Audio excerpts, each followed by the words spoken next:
Hello, I'm Alexandria Aspin, a second-year PhD student working with Professor Ziming Yang in the chemistry department at Oakland University. We would like to first thank MSGC for supporting our research. Today I will be talking about the hydrothermal synthesis and reactivity of amides in habitable environments. Hydrothermal systems are common on Earth, such as at the sea floor where seawater circulating through the oceanic crust gets heated to become black or white smokers. These hot and pressurized fluids carry minerals and organic matter, and they provide a unique habitat for deep biospheres, such as the tube worms. Not only on Earth, hydrothermal systems have also been discovered beyond Earth. For example, during the Cassini mission, NASA discovered evidence for hydrothermal activities in Saturn's moon, Enceladus. Scientists have proposed that those hydrothermal geochemical processes could be similar to the ones on Earth, which may potentially provide a habitable environment with important biomolecules required for the origin of life. Unlike ambient conditions, water at elevated temperatures and pressures provides unique properties that promote organic reactions. For example, hydrothermal water has a lower dielectric constant, which makes it an excellent and green solvent for organic reactions.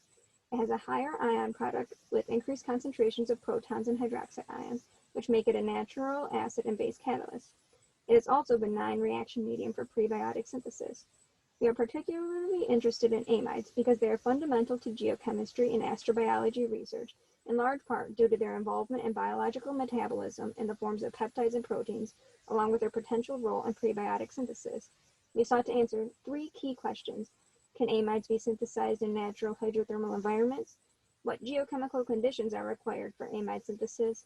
And how do minerals and metals influence amide hydrothermal formation and reactivity?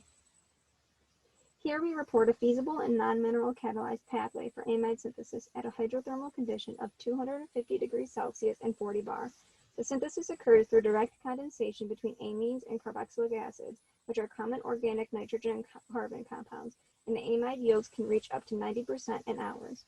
We also find that a metastable equilibrium between amines and amides can be quickly reached in hours.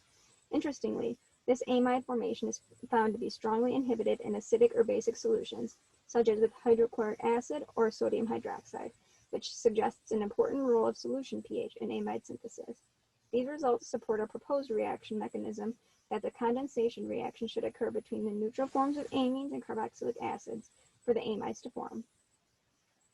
Next, we sought to determine whether metal salts influence amide synthesis and reactivity.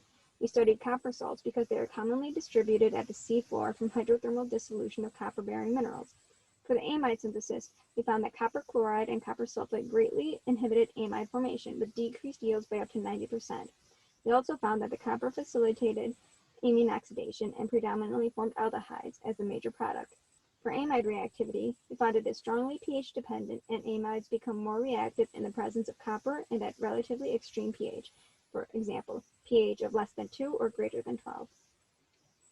To understand why copper inhibits amide synthesis, we also conducted hydrothermal experiments starting with benzylamine or carboxylic acid separately in the presence of copper-2 under the same hydrothermal conditions.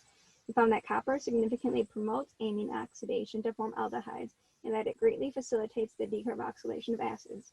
The consumption of amines and acids by copper therefore explained why amide synthesis was inhibited in the copper solution. In summary, we found that amides can be readily and directly synthesized from naturally abundant organic nitrogen and carbon compounds without catalysts.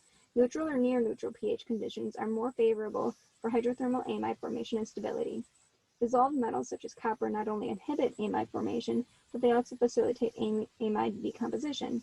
Our future work includes examining the effects of other metal ions and earth-abundant minerals on amide synthesis and transformation, as an essential next step towards understanding peptides and biomolecule synthesis in hydrothermal systems. Thank you for your attention.